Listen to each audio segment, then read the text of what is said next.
Welcome to the urinary system. It's one of the body's waste disposal units and it's used for filtration. It's composed of the kidneys, the ureters, the bladder and the urethra, and this actual system will help the body to actually remove any potential harmful waste. And it does this by working with filtration and excretion. So let's start by looking at one of the main structures, a kidney, which is a bean-shaped organ around 11 centimetres long, and we have two of them. They're positioned on the posterior wall of the abdomen, either side of the spine, in the upper lumbar of the back.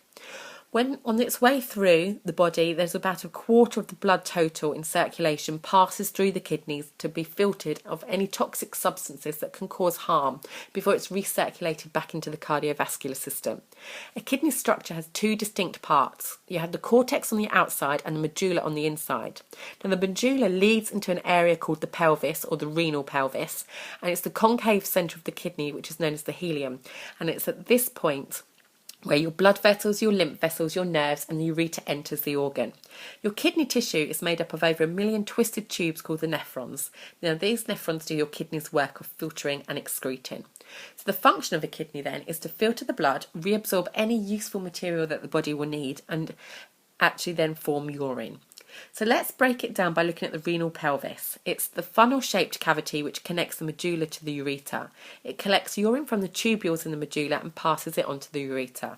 So the ureter then are tubes that connect the kidneys to the bladder, and its function is to take urine from the kidneys to the bladder itself.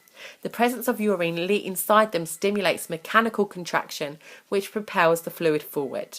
So looking at the bladder now, it's sometimes called the urinary bladder, and this is a sac-like organ in the pelvic cavity.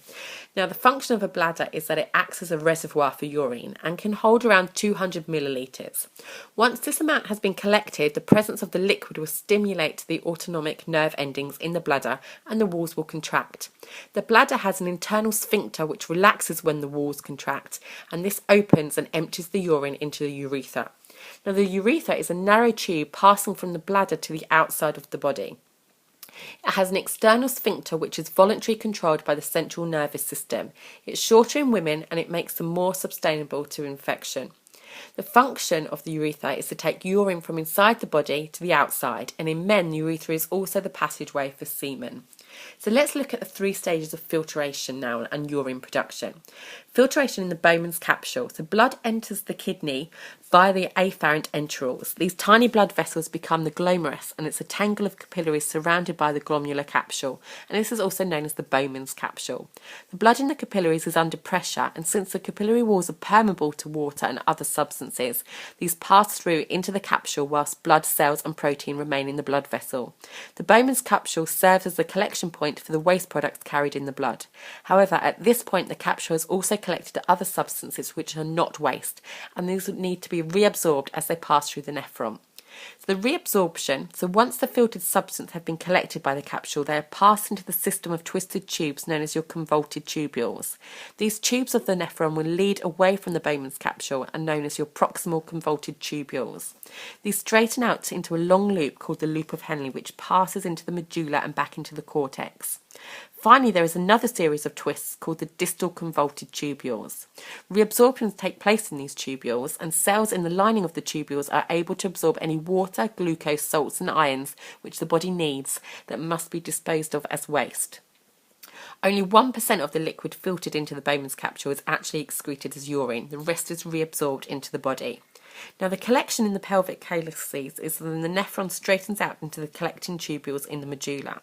These collecting tubes form masses around pyramids of the medulla, and the tops of which stick up into the renal pelvis. The branches of the pelvis connect with the tops of these pyramids and collect the waste liquid, funneling it back into the pelvis from where it will be emptied into the ureter. So let's look at urine then. So the urine is the liquid that results into the process of filtration and reabsorption.